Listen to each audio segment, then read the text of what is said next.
ये तो bill madam महिलाओं के नाम से जो लाया गया है, ये समाज को डिवाइड करने का बिल है जी।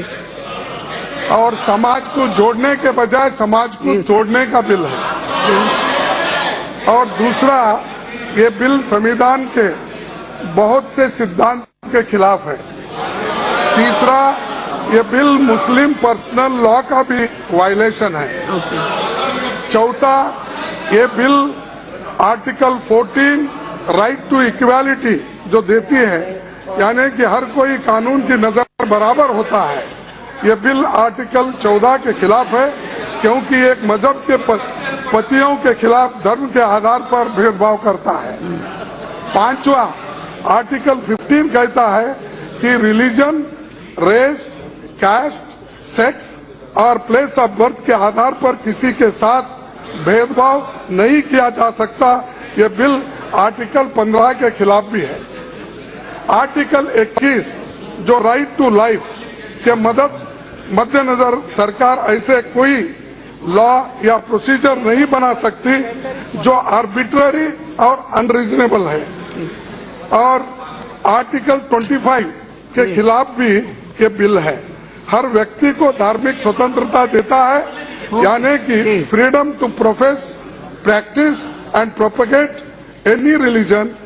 आर्टिकल 26 भी कहता है कि हर धार्मिक समुदाय को अपने धार्मिक मामलों को मैनेज करने का हक है। हमारे संविधान में आर्टिकल 13(2) के तहत सरकार ऐसा कानून नहीं बना सकती जो संविधान के पार्ट 3 में दिए गए मूल आधार के खिलाफ है, क्योंकि बिल आर्टिकल 14, 15 इसके खिलाफ है। और नहीं क्यों? और क्लास 4 में भी 3 तलाक को एक कानूनी जुर्म माना गया है, जिसके बारे में बहुत बड़ी बहस उन्होंने की।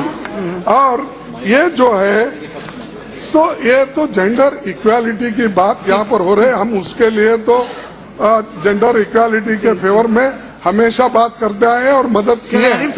लेकिन बाकी धर्मों में वो चाहे वो हिंदू हो, पारसी हो, ईसाई हो, ये कानून नहीं है जो पति को तलाक देने पर मुजरिम घोषित कर देता है। हिंदू मैरिज एक्ट, क्रिश्चियन में डाइवर्स एक्ट 1869 क्रिमिनल लॉ के प्रावधान है।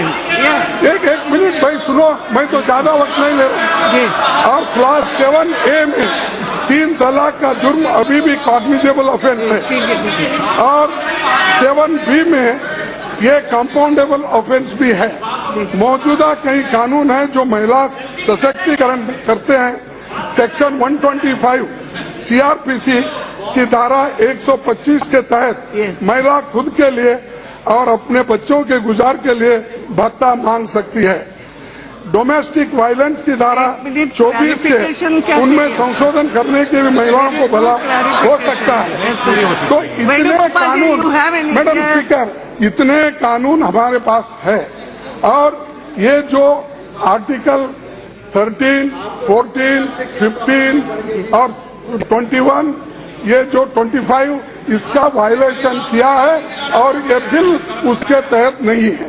इसीलिए मेरी गुजारिश है कि आपसे सरकार को आप डायरेक्शन दीजिए, ज्वाइंट सेलेक्ट कमेटी कॉन्स्टिट्यूट कीजिए।